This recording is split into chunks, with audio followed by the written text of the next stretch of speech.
Good afternoon, we are now live. Well, good morning, good afternoon, everyone. My name is Vincent Garnier. I'm the Director-General of the FTTH Council Europe. It's my pleasure to host and moderate this session. It's called Global Policy and Regulation Review, and it's organized by the Fiber to the Home Global Alliance.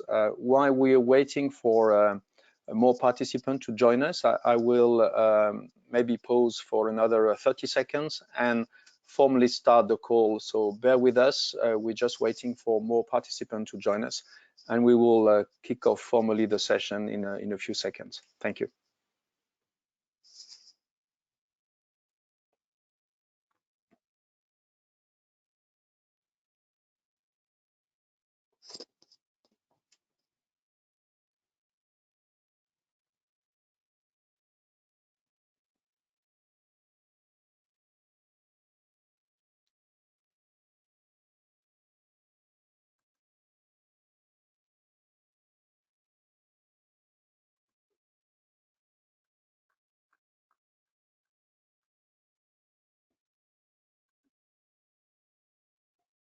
Well, I think we are now getting a good number of participants. Thank you for joining us. A few housekeeping items before we start. So the session will be recorded. Link to the replay will be sent to all of you after the call. So you will have access and you will be able to share the replay. You went through the registration process, you gave your consent, so you will probably receive further FTTH Council Europe webinar series event notification for the future. Just to note that you can use the question box in the control panel to ask questions, which we will try and take at the end of the session. So we will share that with our panelists at the end of the session. And if not covered during the session, we will make sure we come back to you if we've not been able to address these questions. So use the question box if you wish. The session today is organized by the FTTH Council Global Alliance, FCGA acronym. It might not sound familiar for most of you, but this is actually an alliance of all associations which across the world are promoting the acceleration of adoption and rollout of full fiber network to the home for the benefits of citizens and businesses across the world. And it includes the following organization: Digital Council Africa, the Fiber Broadband Association, which covers Northern America, the Fiber Broadband Association LATAM, so which is the Latin America chapter of the FBA, the Fiber Network Council APAC, covering Asia Pacific and region, and a Fiber Connect Council MENA, MENA standing for Middle East North Africa, and finally the FTTH Council Europe, which I have the pleasure to lead. And we are meeting together, we are organizing activity together. What you see here on the slide is two of the latest projects we run. And this webinar is co-organized by these organizations to present the outcome of our latest common work, which is called Global Policy and Regulation Review, and which has the ambition to take stock of what is the situation of these very important drivers for FTTH deployment, which are public policy and regulation. So we have surveyed via the different organizations the situation in a variety of countries across the world. And we try and regroup in this document the key findings about commonalities, but also differences via 5 or 6 chapters. And the purpose of this call is to go through the chapter and ask our panelists to comment on the variety of situations we face across the world. This document is available for you immediately via the handout section of the control panel. If you go on at the bottom of your control panel, you should see handout. There is one document, one PDF you can download, and that's the report. I'm just showing the cover page to you right now. Now, it's time to introduce you to our speaker lineup. We're still waiting for two of them to join us, but I'm sure they will come in a few seconds. Starting with Juanita. Juanita Clark, you're Chief Executive of Digital Council Africa, and you're calling from Johannesburg, I think. Pretoria, same place. Same place. Okay. Well, thanks to be with us. We also joined by Dr. Suleiman Adelati. You're representing Fiber Connect Council MENA. Thank you very much to be with us. And you're calling from Riyadh, Saudi Arabia. Yes, I'm sure. I'm representing Fiber Connect Council MENA. Thank you very much. And Franco Accordino just joined us right on time. Thank you so much, Franco, for being with us. Good morning, and thanks for inviting. Thank you. And Franco is head of unit investment in high capacity network at the European Commission, DG Connect. And of course, he will bring his expertise in the topic of public policy regulation, specifically describing the situation in Europe. And we should normally very rapidly be joined by Frank Jaffer, who represents Fiber Network Council APAC. So you see not all of the 6 organizations are represented. A second webinar is organized later this afternoon, afternoon European time at 5 p.m. CET, and will focus on the situation also covering North America and Latin America. So for obvious time zone reason, we have to present this outcome via 2 sessions. So let me move to, I would say, the first chapter, which has been covered by our review, by this white paper, and that concerns the legal and regulatory framework. Why policy and regulation matters, what are their impact on accessibility, how do they handle the question of affordability, quality, and how do they contribute to foster adoption. So the review is really looking at these points, and what we see is that, of course, there are a variety of situations. Some regions like Europe are very centralized, others are much more decentralized in the way regulation is applied. There are some regional harmonization efforts taking place. The question of consumer protection is very often key also in a variety of regions. So that is one chapter of the document that I would like to open discussion about, but we would like to combine it with the second topic that the report covers, which concerns deployment target. Public policy and regulatory framework always need to be organized around a political objective. And very often the deployment of fiber is part of a series of political targets and ambitions for the citizens. So it can take a variety of ways depending on the country. And that's also one point that we will discuss. What are the political policy ambition in terms, and how defined are the targets depending on the regions. So that covers I would say, the first introduction, and I would like to open to our panelists right now on this topic. Maybe starting with you, Franco, asking the question: what are the challenges in achieving the deployment target in your region? Maybe starting also by explaining at the EU level, how do we define deployment target for what is called in the EU jargon very high capacity network, which is in many cases a proxy for FTTH networks. Indeed. Thank you, Vincent.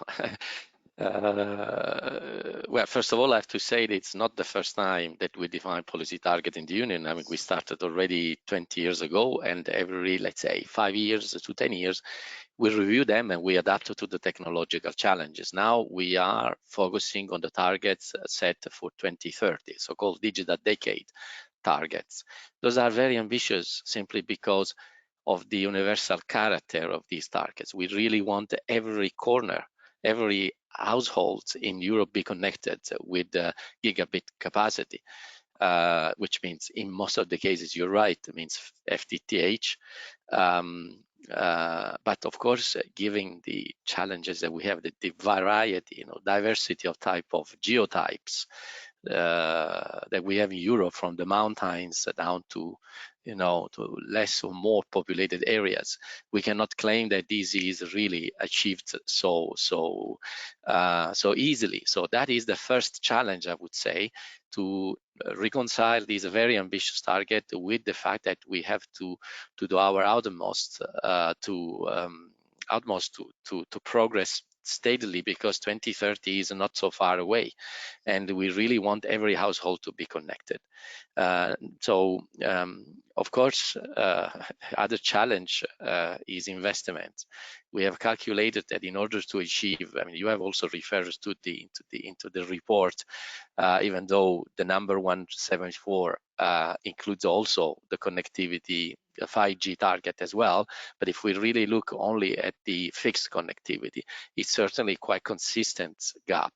Is more than 110, is 114, I think, or 15 billion euro from now to end of the decade. So where to find this money? So this is a big challenge, of course, because of course it's clear that in certain area, the more difficult, the more challenging, public intervention is a must.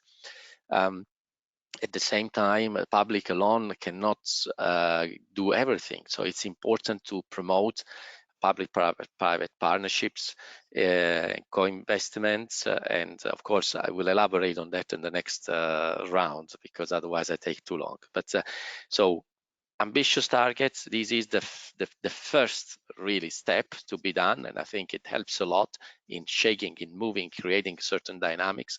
But of course, a whole set of accompanying measures are needed on the regulatory dimension, on the policy dimension itself, and of course on investments. That's our recipe. Thank you so much, Franco. Maybe moving to Juanita. You're covering also a very diverse part of the world.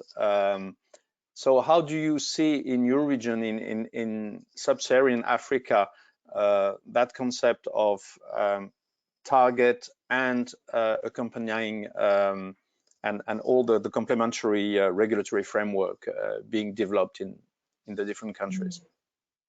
Thank you, Vincent, and yeah, it's a pleasure always to engage with my colleagues from around the world. It's to some extent it's not very different to Europe. You've got same challenges.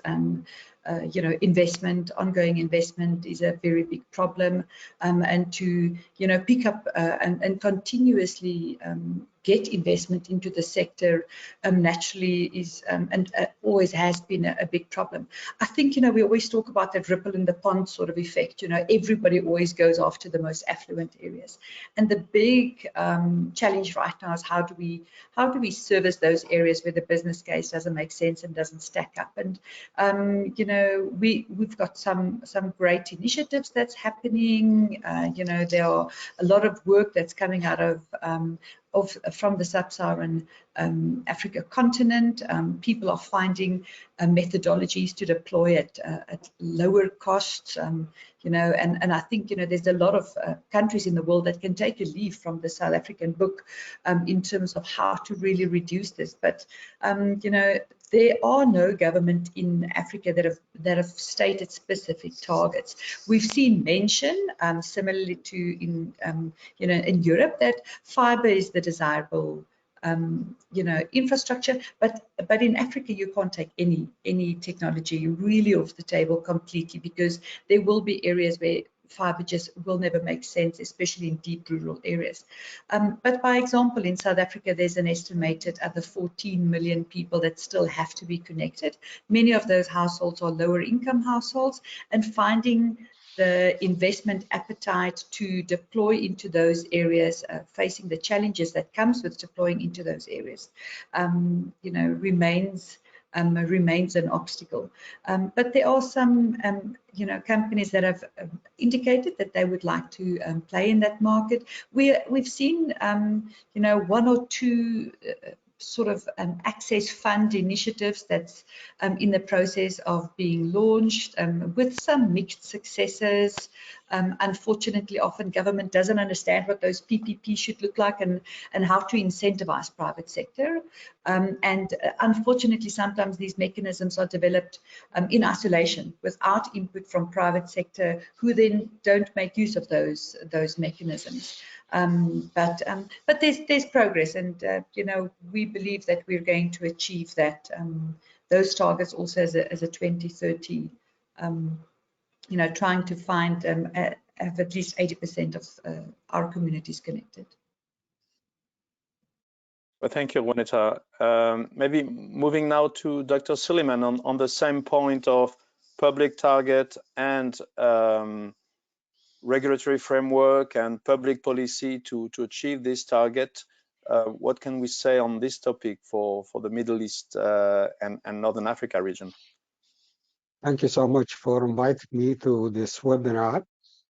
In the MENA region, it's completely in line with what my colleagues have mentioned about investments. You know, as you know, fiber deployments, they require ample resources, and in the Middle East, we have maybe different challenges also, which is the political and instability challenges in many of the Middle East countries.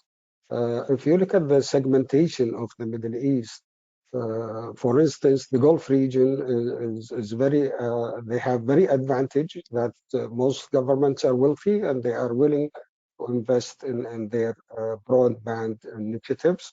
Nearly half of the MENA countries, they have broadband plans, and they mostly are very, very ambitious plans. Unfortunately, attaining these plans sometimes slows down due to the investment issue, in addition to the political issues. So you can see in the Middle in the Gulf region, we have like 6 very mature countries with respect to connectivity with fiber broadband. Then you go to other countries whereby there are very good potentials for broadband and especially fiber connectivity, like Iraq, Morocco, Egypt. However, they are still really struggling with a few issues, and investment is very important because most investments are really initiated by government bodies. In some cases, we have the World Bank and the European Union. Also, they contribute to some disadvantaged countries where they give loans and for infrastructure projects, including telecommunication projects. However, the plans are always ambitious, and many countries have targets for 2030 and 2035 and 2040, and they are progressing in these plans. However, in other countries, it's a bit slow. But we face the very same challenges. Thank you very much, Dr. Suleiman. Franco, you wanted to react to this? Yes, just very interesting indeed. Thank you really for sharing this information, which is also important for us. I think we can draw reciprocal advantage of this session. Just want to compliment Ansar, because maybe I feel I didn't address 100% your question. So regulatory, yes, I think, as you know, within the Union, we have a main source of regulation, which is the European Commission, that is empowered by the Council and the Parliament. We make proposal, and then with their co-decision, they become law. In most cases, directly applicable, in some cases to be transposed by the member states. Now, if you ask, is the regulation up to the challenge? I would say so far it has worked quite well. We know we have a competition which is extremely pro-competitive and pro-consumer, I would say. So on one side, this has been, of course, a key for putting things in motion and aligning with the targets, etc.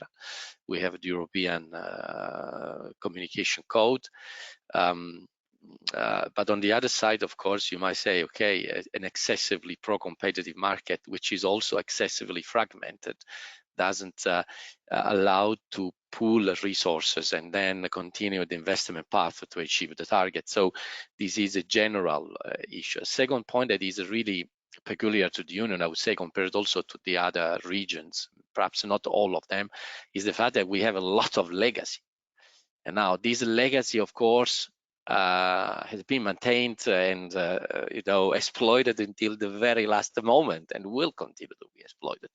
So of course we can be more or less interventionist with the regulation, but we have to cope with that transition. So switch over or other things. Look at the big dilemma that the cable operators in countries like, I don't know, Germany or even Belgium, or big dilemma that they are facing when they say, okay, should we continue with the cable and move on with the next standard protocol, or we should rather sooner than later start the switching toward the fiber to the home. So those are big existential questions for those big companies, of course, which is really peculiar to the European context, I would say, more than perhaps other regions. So in this respect, I would say the other regions have a little bit of more advantage because it's a more greenfield type of investment, and therefore they can proceed very fast, as it happened with the mobile. But of course, as Mr. Suleiman said, I mean, money can't matter here, so it's quite challenging, the big gap that we have in front of us. Sorry, I wanted just to compliment. No, and probably also the situation in Europe, if I may, Franco, with the complexity of, as you said, the legacy infrastructure is also what made relatively complex regulatory framework important to ensure that it can be done with an healthy competition, which has helped drive private investment, which was one of the points you mentioned earlier. Excellent. Any on this question of because we're going to move to the next chapter, but maybe any other consideration on this point of targets and public policy regulatory framework? No. I think we can easily move to the next chapter, because the topic are actually also very much interconnected. We were talking about investment. We were talking about the importance of funding access, especially to areas where pure private investment are not necessarily commercially viable and where public intervention is necessary. Dr. Suleiman, you mentioned also in some cases the intervention of international organizations like the World Bank to support connectivity as a key driver for economic development in many areas of the world. And it's clear that the review is covering that point. Together with public target and public policy, government acknowledge and public institutions acknowledge the need to help financially achieve these targets, with maybe, and I think this is something which we find in every region, an emphasis on remote rural area where the level of density makes the business case very difficult for private entrepreneurs, or maybe maybe at country level with international organizations supporting development plans for countries where the public available money for this type of investment might not be sufficient. So maybe Juanita, starting with you, what has been your experience of the situation of public funding and public incentives in your region? Vincent, you know, unfortunately, a lot of these funding mechanisms have not worked previously, and you know, there's very often there's no trust between private sector and government, that government can actually, you know, fulfill on some of the incentive mechanisms that they've put out. We've just seen in South Africa the Broadband Access Fund was announced. There was a proof of concept plan with national government to the value of 200 million. But that proof of concept excluded traditional fiber network operators or the larger fiber network operators from participating in. Government was very clear on the fact that only SMMEs can participate in it. But simultaneously, they place such cumbersome rules on SMMEs that it's almost impossible for the SMMEs to adhere to the rules and regulations that were implemented by government. So often, regrettably, government comes with really good intentions. I mean, really good intentions to promote SMMEs, to make sure that, you know, the value chain benefits from government funding, etc. But the rules then for participation means that SMMEs are naturally excluded, you know, from participating in the funds, and then the funds, you know, comes to a grinding halt. So nothing happens and nothing comes out of that. And you know, there's lots of questions around sustainability of government-funded networks. You know, we prefer match-funded networks, you know, where the operators still have some, so to speak, skin in the game, you know, that it's not entirely funded. You know, there's an obligation from them to still make sure that the network, you know, performs, because, you know, they've still got a share, you know, in that, and they have to ensure that it works. We are looking at alternative mechanisms for funds now, where we can go to operators and establish a fund, you know, and exploring what those funds then would look like, what would get the FNOs excited. But, you know, while we're doing that, there are other technologies that's really coming into Africa, you know, Elon Musk's Starlink and other technologies which are now coming in, because there's some market failure, you know, from the FNOs while they're looking to, you know, build out these networks. You know, there are other technologies that's coming into, as we say in Africa, to eat their lunch. You know, so we need to, you know, just make sure that we sit down, we understand between public and private sector what a typical fund should look like, and then make sure that everybody's got equal access to those funds, but to make sure that, you know, we still benefit the supply chain. So how do operators bring SMMEs into their supply chain, train them up, and make sure that there's a role, so that we, you know, that everybody in supply chain can benefit from this. But it's a fine balance, and time will tell whether we can get it right. Thank you so much. And Dr. Suleiman, do you see the same challenges around how public fund and public initiative are used? You were mentioning in your introduction that a lot of the deployment in many countries is government funded. You're on mute, apologies.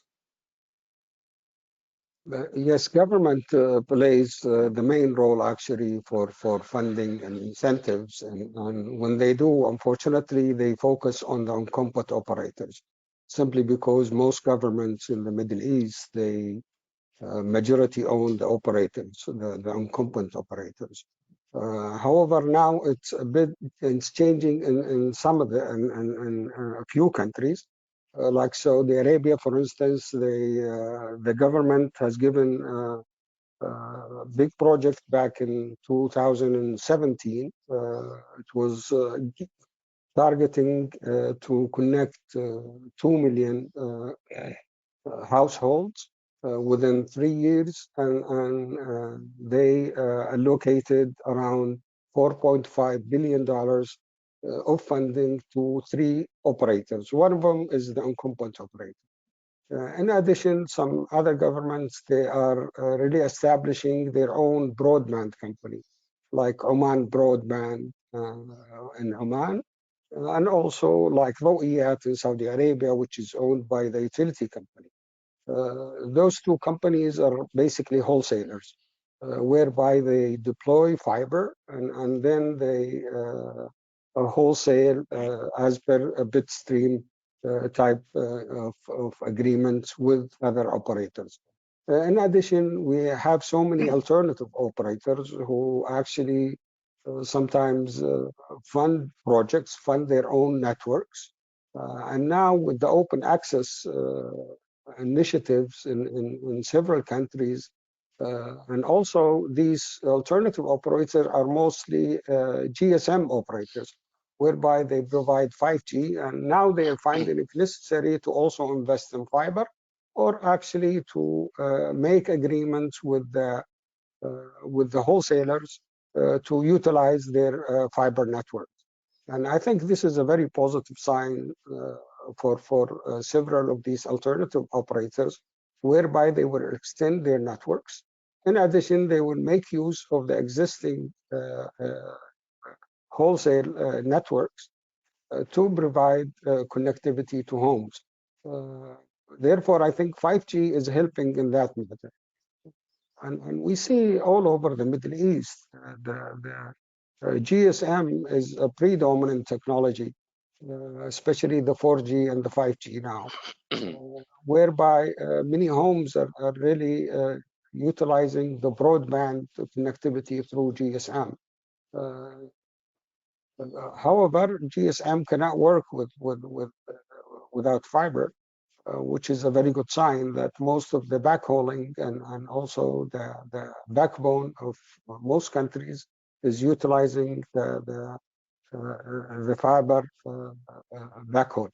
And also we still have legacy systems, and not too many countries are willing to give up these legacy systems, especially in Africa. They are still utilizing DSL. In many other countries, in the Levant countries also, DSL is still predominant. However, I think there is progress. It's slow, but it's there. And we're hoping that many governments will help on that. In addition, we see a few investments from real estate developers, especially in Egypt. They have many closed compounds where these real estate developers, they have their own network, at least the network inside the compound. Then they will sign agreements with different operators for services. Mm-hmm. Okay, so a variety of situation. Franco, this is your core activity, investment, and what can you within your responsibility at the European Union? But what is the part of public funding versus private funding? How do you find the right balance, and where is public funding channeled towards in the framework of the EU policy in favor of a very high capacity network? Thank you, Vincent, and again, thank you to the previous speakers for so rich sharing of information, which is very useful. Well, I mean, of course, the short answer is, of course, the public should intervene in market failure areas. If the market fails to bring fiber, of course, that is where we authorize governments, being them at regional or national level, to intervene. So we have a quite updated state aid guidelines for that in helping identifying market failure. We have raised a little bit the stick where states can intervene without notifying to the Commission, and also facilitating also the cases where they have to notify, explaining, that it's important really to giving a message that it is important to really move rapidly with investment toward the gigabit targets. Now, of course, I mean, the question of investments is rather complex, because one of the reasons why in some areas we fail, we proceed slowly, is the fact that the demand is proceeding slowly, a little bit everywhere, especially when you have alternatives that are, let's say, not comparable from the point of view of the physical, characteristics of of fiber versus whatever other type of technology. But certainly, I mean, there is a lot to do in explaining the users of the benefit, also in terms of long-term perspective. So in this respect, also governments could opt to also balance interventions in coverage with interventions on the demand side measures, vouchers for instance, SMEs or families with special needs or whatever, in order to already put things in motion again and show the value of having a gigabit connectivity, VHCN networks at home. Then the European landscape is also characterized by the presence of important public funding instruments. We have, you mentioned in the report, the ERDF, so those are funds that are, let's say, shared, which management is shared between the Union and the member states, and sometimes, or very often, it is delegated to the regions. And gigabit networks are fully eligible under these programs, and therefore, in most cases, those are used very effectively. We have launched the RRF, the Recovery Resilience Facility, which and we have seen a number of member states put a significant part of it in connectivity. So that was really fantastic. Of course, now the challenge is to make it happen, because when you have so many projects parallelly, you know, proceeding in parallel, of course, there are issues of finding the workforce, of course, to dig and to, but we are very confident on that. Finally, let me mention, of course, the Connecting Europe Facility program, where basically we use it more as a best practice program, where I mean, it's focused mostly on backbone networks, I must say, because backbone networks are absolutely fundamental to connect states, etc., including submarine cables. Not really central to this session, but of course, being in an international context, it's important to know that with the CEF program, we can connect the Union with the third country. So given, unfortunately, the context we are witnessing today, it's important to provide the Union, and I guess every other region, with the necessary level of resilience of those infrastructures. Submarine cables first, but it could be also terrestrial, obviously. So last but not least, allow me to say another two things, which are perhaps more or less peculiar to the European context. The fact that we have a European Investment Bank, which helps a lot with their own InvestEU guarantee, can invest also outside the Union in certain cases where there is an interest, of course, for the Union to invest. But we have also the INDICI, the investments of our international partnership funds and Global Europe, which allow also investing outside the Union, in particular, for instance, in Africa. And last but not least, as I said before, it's also a matter of demand. It's also a matter of promoting new business models, and let also the telco sector transforming itself. For this purpose, I think there is a lot that we can do. One of the things that we do, we have every year broadband awards. It seems to be really more marketing type of action, but it can be useful in promoting alternative business models and investment models. So I could just extemporaneously make a proposal to all of you.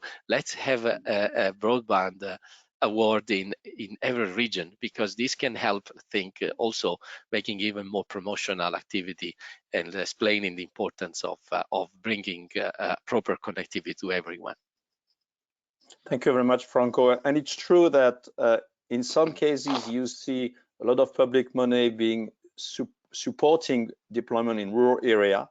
And in other cases, to your point, in terms of business model, we see very agile and nimble operator managing to develop activity, commercially viable activity in the very same region, just by adapting their model and performing very well without public investment. So there are a variety of situations. If you allow me to complement, then, I mean, I think we should explore, and the public side should probably value more the possibility co-invest into investment funds dedicated to infrastructures. We have an example for that, where the government, of course, puts the first loss piece in order to de-risk the investment of the private. So once the private is in, they are in. Of course, the idea is to divest so our job is not the one of playing in the market, but to facilitate the market. So in this respect, I would be curious maybe in another meeting to learn if there are examples like these in the other regions. We have a few examples for that. The CPF is one. And our goal is there really again to leverage private investments alongside the European Investment Bank and the so-called national promotional banks and institutions. So I think this is a type of public-private partnership which is largely underused, in my view, all around the world. We have a big funds, of course, the KKR or the Macquarie or whatever, you know, that they go around and they invest, they have a mission or whatever. But I think they not always go into the areas where, let's say, an initial investment could help the risking and facilitating a certain virtuous process. Sorry, just wanted to. Thank you so much. So yeah, combination private public is key to find the right balance and the right mechanism. Maybe let's move to something more, maybe a bit more operational, because once you have the public policy, once you have the funding, it's not the end of the game.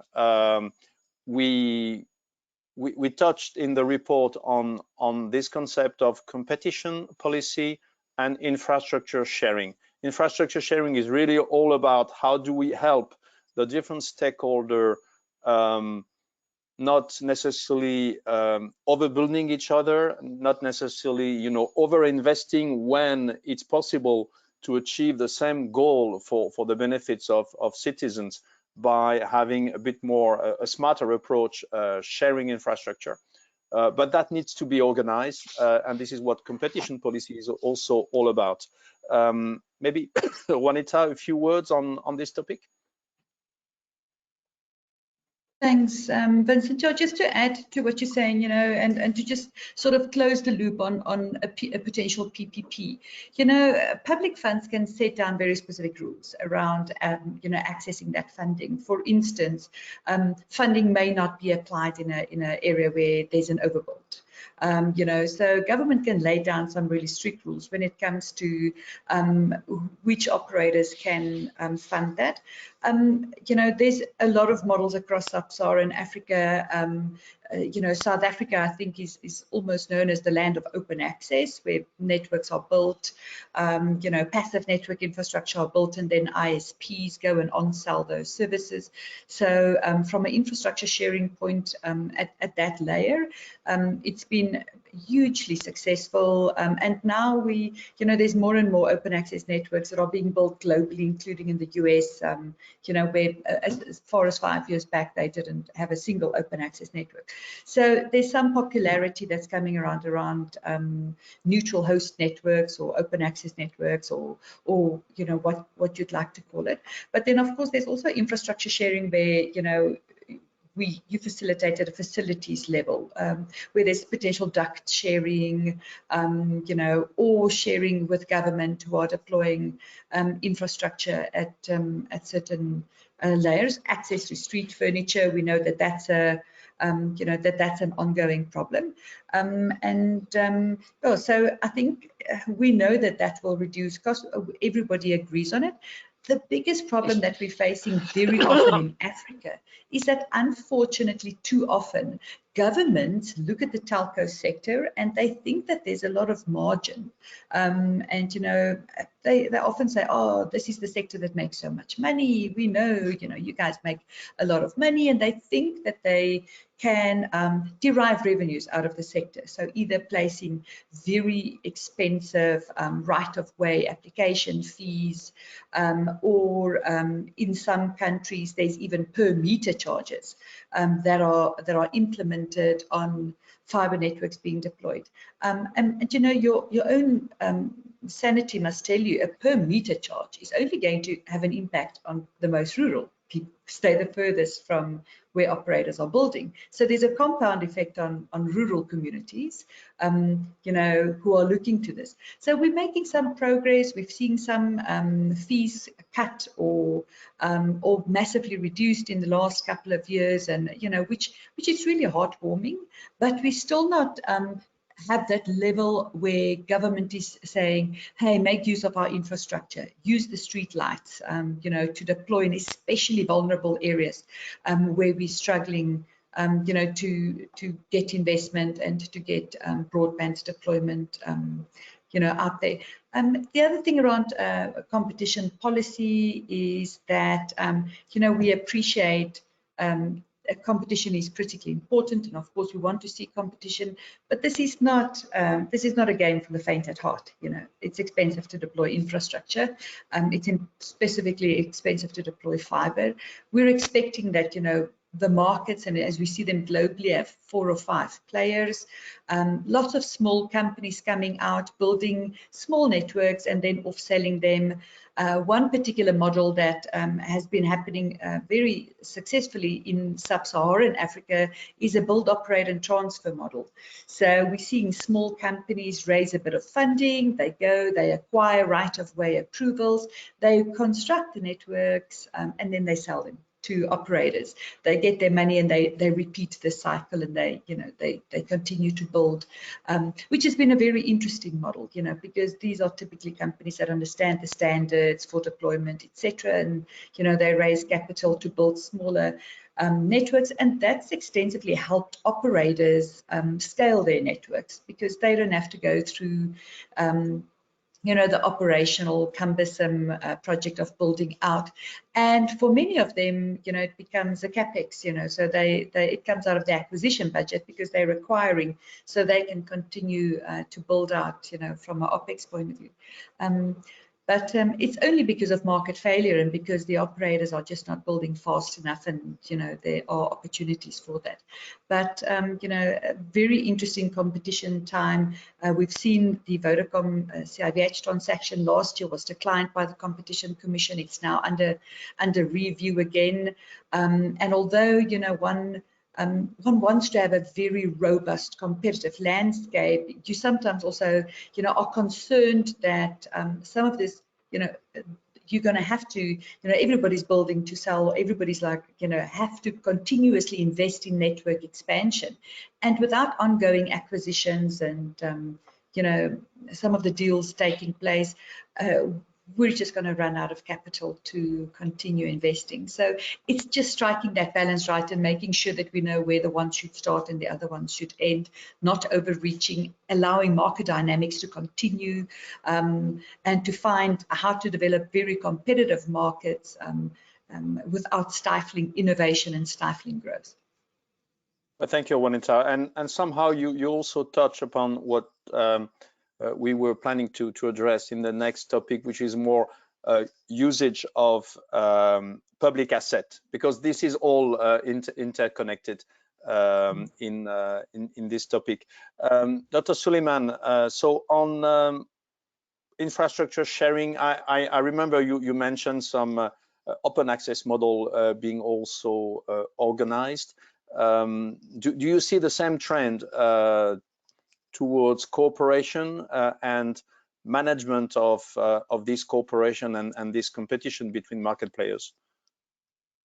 Yes, I remember in the early days of FTTH deployments, especially here in Saudi Arabia, there is a competition between 2 or 3 operators where they all invest in building their fiber networks. And it was a land grab mechanism, what they were doing, simply because they were targeting the high profit areas and metropolitan areas. And with time, you know, when things are changing and other players are coming into the market, you know, now we see there is an appetite for open access, and also for infrastructure sharing. Infrastructure sharing was in the beginning basically sharing the trench, then sharing the duct, and now they are sharing actually the networks, which is a very good sign. And I don't believe that operators should really own their own networks. They could utilize somebody else's network. Unfortunately, private investments are lacking simply because the regulation prevents them from investing in infrastructure, in building the infrastructure or owning the fiber networks. In most of MENA countries, the network is always controlled by the incumbent operator. And then they can sell to others, or they can bitstream lease to others. However, I think nowadays it's changing a little bit. Now many countries are adopting the open access, whereby the consumer has a choice to choose from different operators, utilizing any network that is available in the area that they reside in, which is a good sign. Of course, the rural areas are much less advantageous because they are relying on universal services. Universal services, they lack the broadband capabilities because they're mostly wireless or microwave based. However, after COVID-19, I think many governments are paying attention to this. So they are putting some funds to extend the networks to include the rural areas. For example, 3-4 years ago, Egypt introduced decent life initiatives whereby they were targeting to interconnect 40,000 small villages in Egypt with fiber broadband. Unfortunately, due to the economic difficulties that Egypt is facing, this project has slowed down tremendously. In Saudi Arabia, there is a big project going on, which should start actually in a few months, which will utilize ADSS cable to connect all the villages that are far away or in the mountains, which is a very good sign now, because they are realizing that universal services is not working for broadband and for the demand of more bandwidth from citizens. So it's progressing. And also, we really need to focus on attracting some private investments. We need to really focus on municipalities. I think they should also start investing on owning networks in a certain area whereby, and they can lease it to operators. Unfortunately, most governments are still thinking that the incumbent operator should own the network, and I disagree with this totally. Because at the end of the day, an operator should focus on services rather than owning assets. And we should really attract more like private equity, municipalities, communities to really invest in their own network and serve the citizens residing in these networks. Well, thank you very much for your view on this. Moving to you, Franco, a lot of activity at the European level has taken place recently, specifically on this topic, on how to facilitate, accelerate deployment using public assets, sharing infrastructure, and doing that in the best possible way. So I think you have quite a few things to say on this topic. Indeed, yes. I mean, since probably a couple of decades, we started regulating this matter quite heavily. Because I mean, 20 years ago, we were coming out of the regulation of the market and the privatization of the incumbents in the various member states. But now the story continues.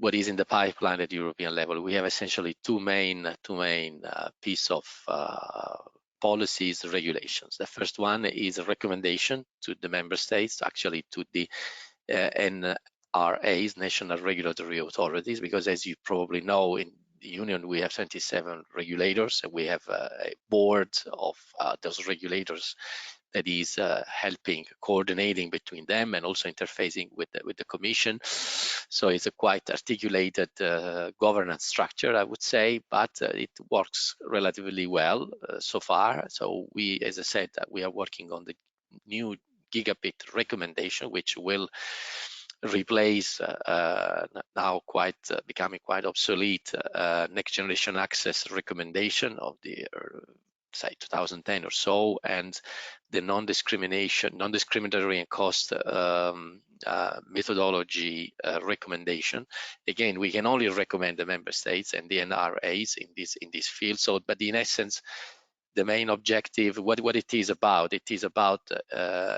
giving guidance to the NRAs about conditions to be imposed on operators that are proven to have a significant market power concerning the accessing of their infrastructures. So this way we incentivize the switch off of legacy infrastructures, because of course this triggers a bit of competition and shakes a little bit the SMPs to move on. And promote, of course, pricing flexibility for access to regulated networks. All of these to foster competition and improve customer, of course, advantages for the customers. Of course, the operators might or might not necessarily like all of these, but that's it. I mean, this is the way so there are a lot of provisions in this concerning the geographical segregation, because of course not all regions are the same, the definition of the market and the definition of the various remedies according also to the type of market, the way it is working even at the local level, ensuring, of course, for concern the non-discrimination is, of course, ensuring that there is equivalence of access given to the possible other operators, ensuring technical replicability of the operator's offer, and also incentivizing the switch off. This is one of the most important drivers for us. Now, I understand, Vincent, because of lack of time, you wanted also to cover the other part, which is about infrastructure sharing. That is the second thing, if you allow me to say. This is the gigabit, the GIA, Gigabit Infrastructure Act, that we are also working on. Of course, in this moment, the floor is up to the Parliament and the Council, but we count really both those will be approved in the coming months before the end of the mandate. This GIA is more about really digitalizing the whole permit granting process, making sure that those databases of other infrastructure are accessible to each other, actually to the operators and to those who have to deploy the networks. The GIA is about also transparency, and last but not least, I will be very short. For the first time, really, we enter into the homes of people. So we really try to prescribe, and this will be European law, will not be a directive, will be enforceable directly because it's a regulation. Really try to enforce a fiberization, let's say, of inside the homes with compliance to certain standards, and make this mandatory for every new building or building which is undergoing important restoration. So that's I think most of what we can do at this stage. Yeah, well, thank you very much, Franco, and thank you for keeping this very complex matter into a very nutshell presentation. I think we're approaching the end of the session, so what I would like to encourage everyone is to go to the report, which once again you can immediately download from the handout, but which also will be accessible from the website of each organization, the FTTH Council Europe, but also Digital Africa or Fiber Connect MENA will have the report available. And I would also encourage each of you to follow the activity of the different councils, because this topic of public policy regulation are also an important topic we cover via our activity, our report, or events. And with that, I would like to thank very much our panel, Franco, Juanita, Dr. Suleiman. It was really nice to get your insights. and share with our audience the variety of situation across the globe. Next session at 5 p.m. we'll talk about the same subject, but with more emphasis on the situation in North America and Latin America. And we will also be able to compare the situation with Europe and other regions. Maybe a few words to conclude to the panel, if you have a last comment to share. Juanita, starting with you. Great. Thanks, everyone. Vincent, just thank you for organizing this, and your team in Europe put this together. Thank you. It's very helpful, and it's always great to also just hear from other people. And Dr. Suleiman, great to see you again. Franco, nice to meet you, and have a good rest of the day, everyone. A big thank also on my side. Thank you so much. I would like to maybe just raise a point that is very important. This is probably the first time that we have commonly discussed the policy and regulation with respect to FTTH deployment. And I think the analysis were perfect. And I encourage everyone to really go through this paper that was developed. However, I think there should be further steps to make common recommendations for all regions to follow as a benchmark. It's very important, and I think it's also very important to really let the regulators know what we are doing as far as this, and what are the recommendations from the agencies and the stakeholders that actually work in the field. I think it's very helpful. It will definitely improve all broadband activities in all regions around the world. Thank you so much for inviting me. Thank you also on my side. Really, I embrace this last proposal. Of course, this is a kind of helicopter view where we are discussing, but of course, it's up to you to see if other sessions, more deep dives would be important. We would certainly be available to contribute. Thank you again to Dr. Suleiman, to Dr. Clark, and to you, Vincent, for hosting this quite interesting session. Our pleasure. Thanks for our audience. Yeah, and well, I wish you a good rest of your day. See you on many of our next session organized by all of our organizations, the FTTH conference coming in Berlin very soon. So I hope you enjoy the session, and we will see you at another occasion. Thank you so much. Thank you. Bye-bye. Bye-bye. Bye-bye.